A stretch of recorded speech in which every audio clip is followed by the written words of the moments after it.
Alright, let me show you what we're working with here this morning. Already climbed the hill. Now I gotta climb these bad boys all the way to the top.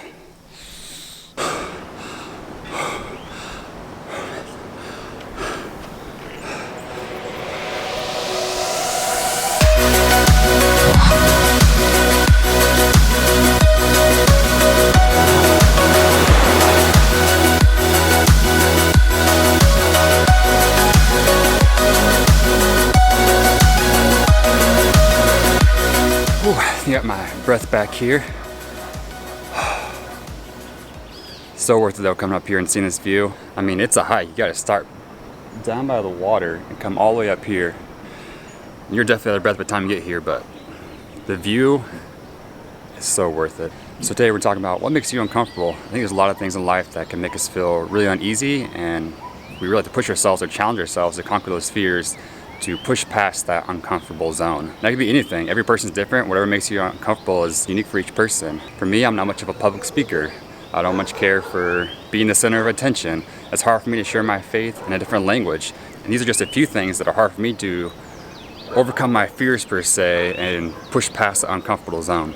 So the biggest challenge we face is, what do we do when God calls us to do something that's uncomfortable, that we don't feel we're equipped for and we think is out of our control?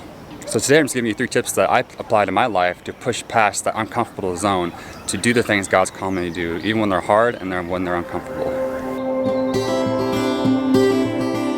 So the first thing I always do before trying to accomplish something that makes me uncomfortable is I always go before God in prayer. I think sometimes we forget how powerful prayer is in our life, the knowing that we can talk to the almighty, powerful God of the universe, who created us, who created all things, who has the power to do anything he wants. That same God dwells in our hearts to give us the courage and the confidence to do anything that he calls us to do.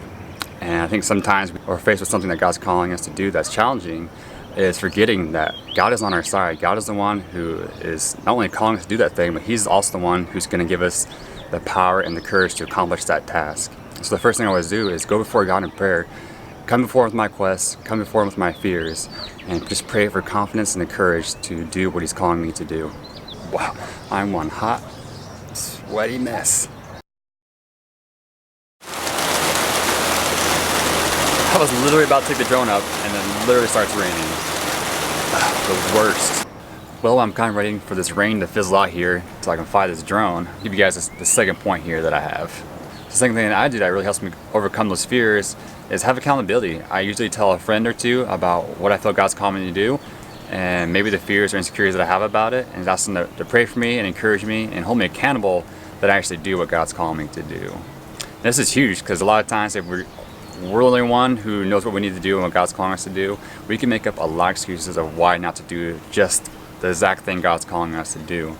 And so by having accountability, those people in your life can really follow up with you and say, hey, like, are you doing what God's calling you to do? Are you going to share with that person? Are you going to go speak to these people? Or are you going to go somewhere else in the world to go do whatever it is he's calling you to do? Are you willing to do those things? And those people really help hold you accountable. So this is huge. It's huge because we can't make excuses about why we can't do something anymore, because those people are going to call us out on those excuses. And so it's so vital to make sure that you have people in your life can really hold you accountable to do the things that God's calling you to do. All right, I think the rain has slowed down enough. It's drone time. Guess what? It's raining again. It is not my morning. So I'm gonna give you guys this last point right here, real quick, wrap up this video, because honestly, I'm done with the rain and I'm hungry. I'm ready to have some breakfast. So last point is, make sure you just get out and do it. And my wife has a really good rule that she follows too, and we call it like our 5 seconds of courage. So make sure you have your courage to get out there, take a deep breath, say a quick prayer, and get out there and do your 5 seconds of courage and do what God's calling you to do. Because at the end of the day, you can think and you can plan and prep all day long or all week long or all month long for what God's calling you to do.